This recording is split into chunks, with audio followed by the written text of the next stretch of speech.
El día de hoy vamos a hablar de fracturas de húmero proximal.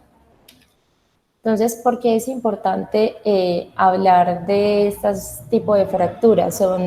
Corresponden al 5% de todas las fracturas. Se da principalmente en edades avanzadas, siendo la tercera fractura más común por osteoporosis. Es más común en mujeres y se debe a traumas de bajo impacto en los ancianos, pero los jóvenes también sufren pues, de este tipo de fracturas, pero por un trauma normalmente que es de alto impacto. Entonces, hablando de la anatomía, es importante pues reconocer que el hombro es una articulación que tiene una gama de arcos de movilidad extensa, por lo cual todas estas estructuras musculares ligamentarias que están alrededor del hombro pues nos van a ayudar tanto a esta gama de arcos de movilidad como a la estabilidad del mismo.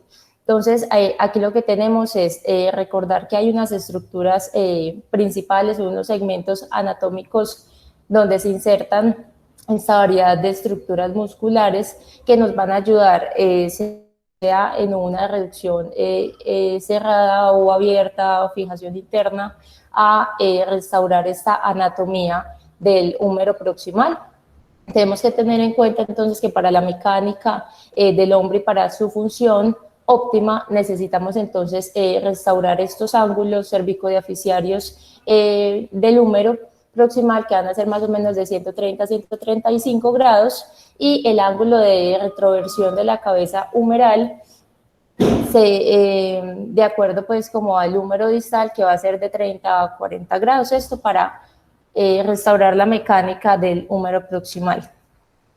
Es importante entonces tener en cuenta la vascularización del húmero, pues vamos a ver que más adelante esta será causal de una de las complicaciones pues como más temidas de este tipo de fracturas, que es la osteonecrosis. Entonces han habido varias teorías sobre esta vascularización. Clásicamente se había descrito entonces la arteria circunfleja anterior como la principal encargada de darle la perfusión a esta cabeza humeral.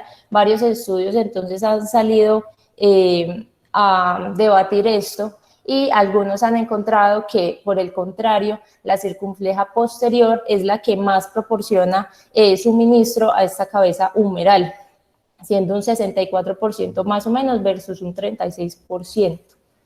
Entonces eso todavía está en discusión, pero ahorita lo que más tiene como evidencia es que la circunfleja posterior es como la que más deberíamos cuidar principalmente en cirugía y tener en cuenta para no lastimarla y evitar así pues la isquemia de la cabeza. Entonces, ¿cómo se da estas fracturas de húmero proximal? El mecanismo de trauma entonces va a ser una compresión de esa cabeza humeral contra la glena.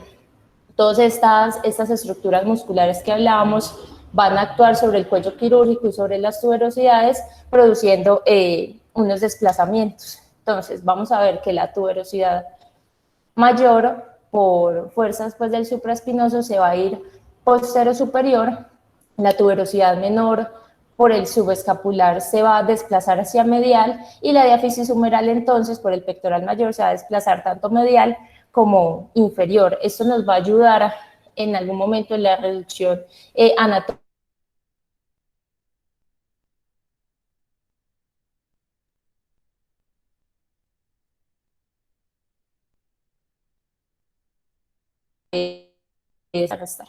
van a estar asociadas principalmente cuando hay un desplazamiento severo, sobre todo de este fragmento distal de la diáfisis humeral, cuando se desplaza importantemente hacia medial, y además en las luxofracturas. Es principalmente entonces lesiones de la arteria axilar o de la arteria braquial, las cuales pueden estar enmascaradas por la circulación colateral tan buena pues que tiene la extremidad. Entonces puede que en un momento inicial tengamos pulsos distales y llenado capilar normal, pero nos tenemos que, cuando tenemos estos desplazamientos importantes, tenemos pues que estar atentos a la evolución de estos pacientes, pensando que si ese hematoma local, ustedes ven que va aumentando, el paciente empieza con parestesias, o empieza a disminuirse el hematocrito sin causa clara, pues habrá que estudiarse y habrá que tenerlo en cuenta.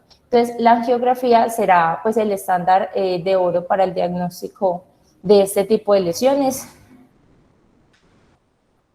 En las lesiones neurológicas, entonces, vamos a ver que estudios que realizan con electromiografías de este tipo de fracturas van a mostrar una denervación principalmente del nervio axilar en un 67% de los casos de este tipo de fracturas. Principalmente entonces del nervio axilar, pero también el supraescapular se ha visto involucrado. En un 82% se debe a fracturas desplazadas versus un 60% de las fracturas no desplazadas. Vemos que es una lesión que puede ser común, que la electromiografía pues la diagnostica en un alto porcentaje y que hay que tenerlo en cuenta en nuestro manejo y en la evolución de estos pacientes. Las lesiones entonces del manguito, vemos que las resonancias, cuando se hacen estudios, investigaciones que se hacen, resonancias en general, pues a todas las fracturas de húmero proximal por la investigación, encuentran que hay avulsión de este manguito en un 40% de los casos, y la gravedad de esta lesión del manguito pues va a estar asociado con el aumento tanto de la clasificación de MIR, que vamos a ver más adelante, como cuando hay desplazamientos mayores de 5 milímetros de esa tuberosidad mayor. Si toca o no hacerle resonancia a todos los pacientes a los cuales se le diagnostica una fractura de húmero proximal, pues esto se ha debatido, se ha encontrado pues que no es una imagen que se haga de manera inicial o como para el manejo agudo de estos pacientes, pero la evolución de estos hay que tener en cuenta que estas lesiones son comunes, que normalmente si se lleva un manejo quirúrgico y se visualiza pues directamente la lesión intraoperatoriamente, pues se hace la reparación, pero en los pacientes que se hace manejo conservador, se va a tener en cuenta que pueden tener ese tipo de lesiones asociadas y que en el futuro, según la evolución del paciente, se deberá hacer pues una resonancia, pero no en el manejo pues como inicial de estos pacientes. Entonces hay varias clasificaciones. Desde 1934, Hodgman entonces describió 12 patrones según los segmentos principales del húmero, como hablábamos antes, que son la diáfisis, la cabeza, la tuberosidad menor y mayor. Describió entonces estos 12 patrones según el desplazamiento de estos fragmentos principales. Posteriormente, Hertel entonces describe unos criterios predictores de isquemia de la cabeza humeral, o sea, una morfología según el riesgo de isquemia que tiene esa cabeza, y describe entonces la metáfisis posteromedial corta, o sea, ese cálcar menor de 8 milímetros, como un alto predictor de isquemia de la cabeza humeral. Entonces, él describe que cuanto más larga sea esta metáfisis posteromedial, más probable es que esta cabeza esté bien perfundida. Otro de los predictores entonces es esa ruptura de la bisagra medial con un desplazamiento de más de 2 milímetros. Va a ser tanto predictor de la isquemia de la cabeza como de la factibilidad que va a tener la reducción quirúrgica de esta cabeza. También entonces Hertel de estos 12 patrones iniciales saca 5 principales que van a ser los que más asociados estén a las fracturas, al riesgo pues, de isquemia de la cabeza humeral, que principalmente son los que tienen lo que vemos aquí como el Lego de color rojo, que va a ser como el que representa la cabeza humeral, que va a estar pues disociada de todas las otras extremidades, de todos los otros fragmentos. Y describe también el split de la cabeza humeral como un factor asociado o un factor predictor a la isquemia de la cabeza, pero hace una aclaración, y es que hay varias geometrías de estos splits de la cabeza. Hay una geometría clásica, que es la de la izquierda, que vemos que sí hay una disociación de esa cabeza y que no está pues cercana a ningún otro fragmento principal, versus el split que vemos en la derecha, ambos fragmentos de esa cabeza humeral van a estar posiblemente perfundidos. La clasificación entonces de NIR se enfoca también en estos fragmentos principales, diáfisis, cabeza y tuberosidades, y lo va a describir es por desplazamiento de estos fragmentos. Entonces él dice que un fragmento, para que sea independiente, para que se considere desplazado, va a ser mayor a 1 centímetro de Buenas, hola, ¿cómo desplazamiento estás?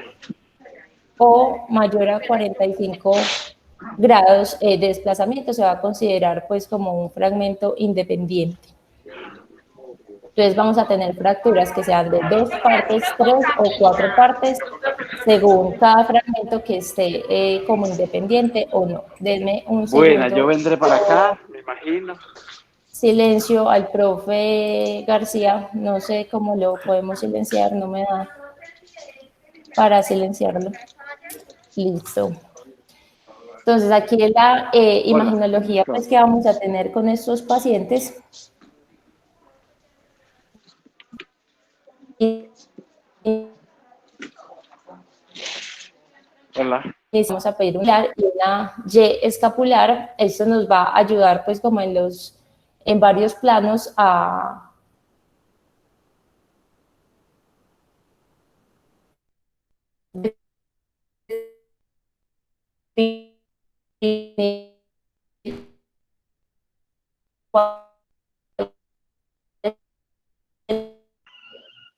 Hola Viviana, no se te está escuchando. de fractura de esta ELA, entonces va a ser difícil. Hola. Ahí sí te estamos escuchando ya, ahí sí. Listo. Entonces, esta tomografía la vamos a solicitar principalmente cuando sospechamos que hay un compromiso de la glenoides, cuando hay un compromiso importante de esta superficie articular, cuando hay un patrón de fractura que sea difícil de evaluar en la radiografía que solicitamos. Todo esto también nos va a ayudar para hacer un adecuado planeamiento quirúrgico, una adecuada solicitud de los materiales que necesitemos en caso tal pues de que el paciente requiera pues un manejo quirúrgico. Y como les decía, la resonancia pues va a tener una indicación limitada en el manejo agudo de estos pacientes. Entonces el tratamiento va a depender de varias cosas, tanto de la edad como de la calidad ósea, de las comorbilidades que tenga el paciente, su clase funcional y el tipo de fractura, el patrón de fractura que tengamos. Entonces, el manejo conservador va a estar indicado en los pacientes que tengan fracturas mínimamente desplazadas, o sea, un NIR1, una pobre calidad ósea. Hay varios índices que nos pueden ayudar a definir más objetivamente sobre esta calidad ósea, que son el índice de la tuberosidad deltoidea y el Pingard, aunque no son definitivos pues, para dar un tipo de manejo. Y en los ancianos que tengan baja demanda funcional se puede plantear un manejo conservador. Más o menos en un 75% de los casos de estas fracturas se podría pensar en un manejo conservador. ¿Cómo se hace entonces este manejo? Lo clásico entonces que se describe es dejar una inmovilización con cabestrillo hasta que el dolor disminuya, más o menos 2 a 3 semanas.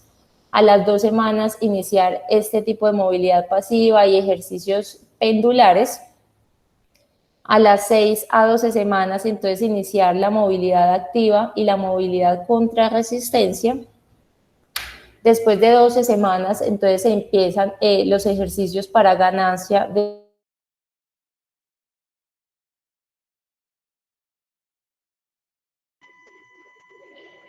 Hola Viviana, no te estamos y de escuchando. fortalecimiento. Se han hecho entonces entrenamiento y de fisioterapia. Aló. Sí, ya te escuchamos nuevamente.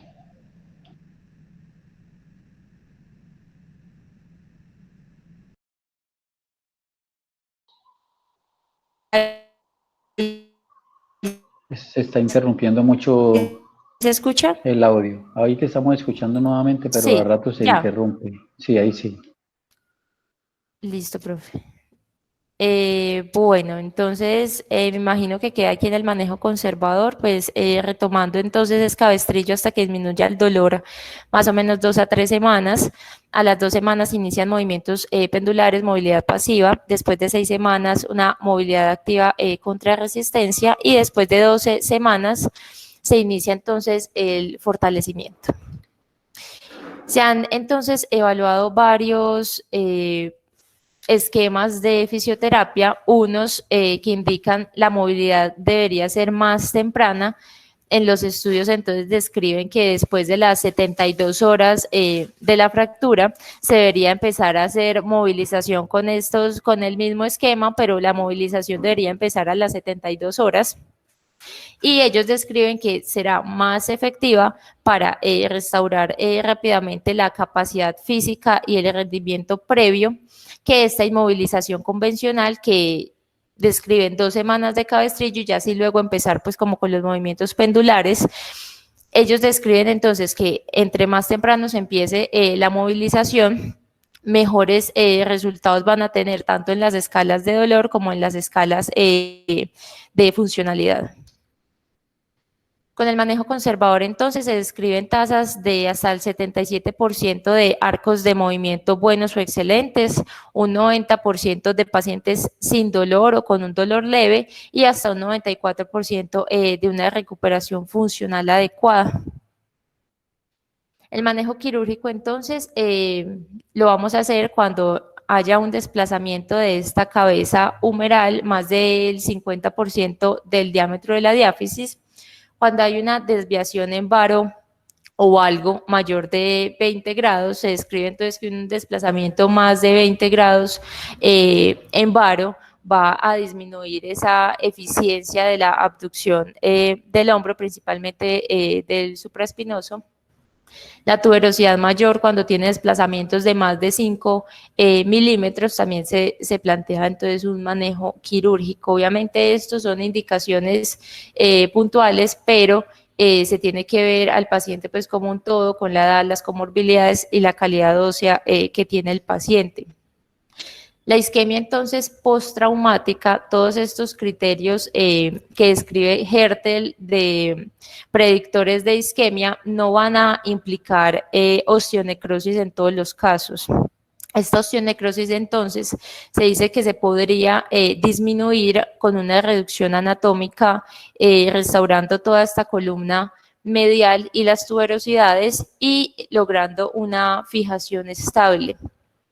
Se podría disminuir pues como esta osteonecrosis, dado que si se restaura la anatomía de la cabeza humeral, pues podemos lograr que nuevamente se perfunda, disminuyendo que esta isquemia genere una osteonecrosis, por lo cual pues el manejo quirúrgico siempre va a buscar una reducción anatómica y una fijación estable. Para este manejo quirúrgico, entonces, existen múltiples opciones. Contamos entonces con la osteosíntesis con placas. Las placas han avanzado en el tiempo. Ahorita tenemos placas de húmero proximal anatómicas bloqueadas que nos ayudan, sobre todo en estos casos de que la mayoría son pacientes con osteoporosis, son pacientes ancianos con baja calidad ósea, y que va a ser, entonces va a ser muy difícil la técnica quirúrgica, va a ser muy difícil la reducción de estas fracturas y la fijación que se mantenga estable.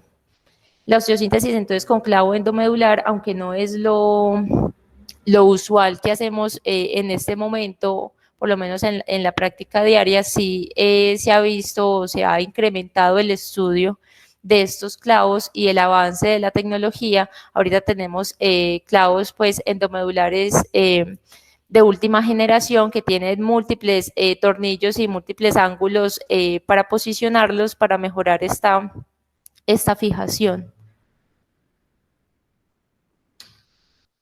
También entonces tenemos cuando no vamos a hacer una preservación de esta cabeza humeral, contamos entonces con la hemiartroplastia y con la prótesis reversa de hombro, que van a también a ser una opción de manejo en estos pacientes en los que restaurar la anatomía y no se puede hacer una fijación estable de este tipo de fracturas, por lo cual la necrosis de esta cabeza va a ser algo que se va a llevar a cabo, por lo que entonces no mantenemos la cabeza, sino que hacemos o una hemiartroplastia o una prótesis reversa de hombro.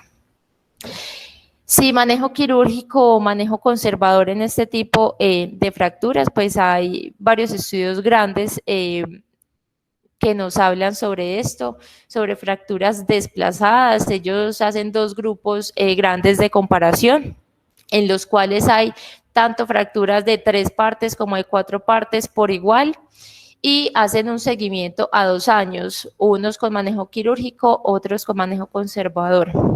Y ellos encuentran que no hay diferencias significativas en las escalas funcionales y en las escalas del dolor, de 2 a 5 años, por lo que ellos describen que de pronto las últimas tasas de manejo que se han visto, que el manejo quirúrgico se ha ido incrementando, pues ellos dicen que no están a favor de esto, principalmente porque no encuentran diferencias en el desenlace de estos pacientes, pero obviamente pues sí encuentran más complicaciones asociadas al manejo quirúrgico.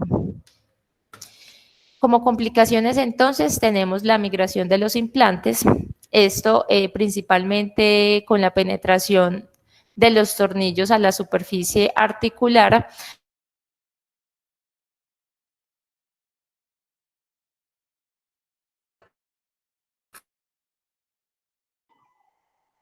Estamos sin sonido nuevamente, Vivi.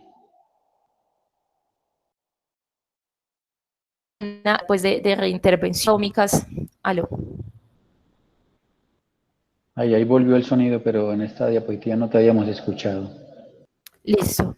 Entonces, se pueden dar como complicaciones la migración del implante. Se va a dar entonces por una penetración de los tornillos a la superficie articular, lo que causa que estos tornillos produzcan una erosión de la glenoides. Esto va a ser favorecido por la baja densidad ósea que tienen los pacientes.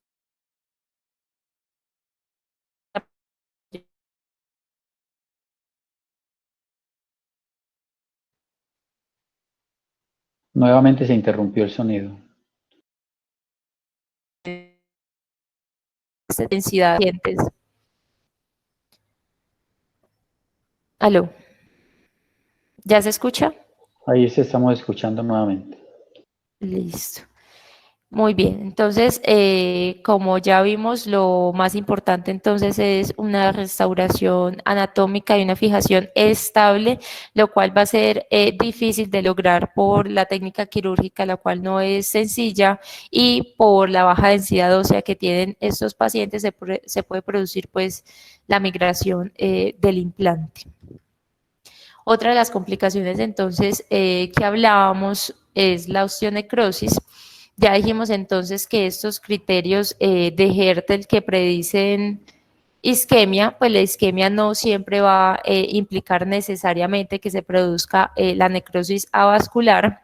Esto se ha asociado a la pobre calidad de la reducción y a una fijación que no sea estable. La incidencia de esta necrosis avascular postraumática se describe del 1 al 34%.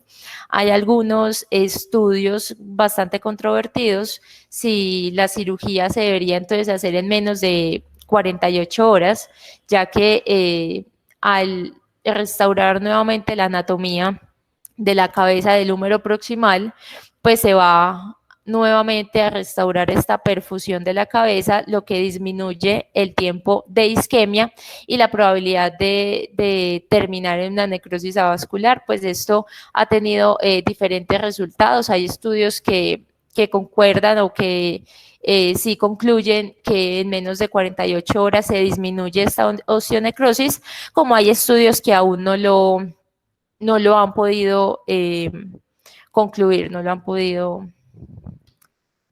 definir bien. Otra de las complicaciones entonces temidas es la mala unión o la no unión de este tipo de fracturas, que es del 4 al 20%. se va a deber entonces a tres causas principales, que va a ser problemas con la reducción inicial, problemas con esa fijación que es difícil técnicamente, problemas con esa estabilidad del constructo, ya que esto va a conducir a un desplazamiento secundario y a una pérdida de esa reducción inicial, que puede ser tanto con manejo quirúrgico como con manejo conservador, con una artroplastia. Se pueden perder esa estabilidad del constructo, se puede perder la reducción inicial que teníamos y llevar esto a que se produzca una mala unión, una no unión con una posición que no es anatómica del húmero proximal, lo que cambia esta estructura pues mecánica óptima del húmero que hablábamos al comienzo, produciendo tanto incongruencia articular como desalineamiento y rigidez, lo que va a ser posiblemente dolorosa e incapacitante en algunos casos. Otras causas, entonces, para nosotros importantes de reintervención en estos pacientes va a ser la rigidez y el pinzamiento subacromial, causas importantes de queja en estos pacientes que se van a ver en más o menos un 25%, una tasa alta pues de este tipo de complicaciones. Muy bien. Entonces, como conclusiones, tenemos que este tipo de fracturas son comunes y que tienen múltiples opciones de manejo. El manejo no quirúrgico entonces de estos pacientes sigue siendo una excelente opción en el manejo de fracturas de húmero proximal. Hay que darle interrogante, ¿será que estamos operando mucho húmero proximal? Y las complicaciones pueden afectar de manera significativa la calidad de vida de estos pacientes, por lo cual desde el comienzo, según el patrón de fractura, la edad, las comorbilidades, hay que ser muy claros en el posible o explicar como la evolución de esta patología y las posibles complicaciones con cualquier tipo de manejo quirúrgico o conservador. Y ya eso era lo que les traía para el día.